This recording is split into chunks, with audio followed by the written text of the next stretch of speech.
மீனராசிக்காரங்களுக்கு கடந்த 5 ஆண்டுகளாகவே சின்ன சின்ன உடல் தொந்தரவுகள் அப்படிங்கிறது வந்துக்கிட்டே தான் இருக்கு. இன்னொன்று வந்து காலையில் எழுந்திருக்கும் போதே என்னடா இது நம்ம எந்திரிக்கணுமா, இன்னும் கொஞ்சம் நேரம் தூங்குடா என்ன அப்படிங்கிற ஒரு மந்தத்தன்மை அப்படிங்கிறது மீனராசிக்காரங்களுக்கு வந்திருக்கும்.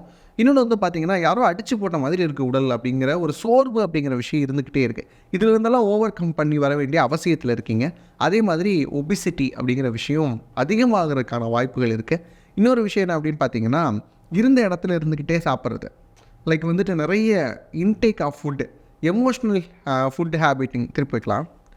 மீனராசிக்காரங்க நிறைய பேர் மீனராசிக்காரங்க நிறைய பேர் பார்த்தீங்க அப்படின்னா, இருந்த இடத்துலேயே சாப்பிட்றது, பெட்டில் இருந்துக்கிட்டே சாப்பிட்றது, இந்த மாதிரியான விஷயங்கள்லாம் பண்ண ஆரம்பிச்சிருப்பாங்க.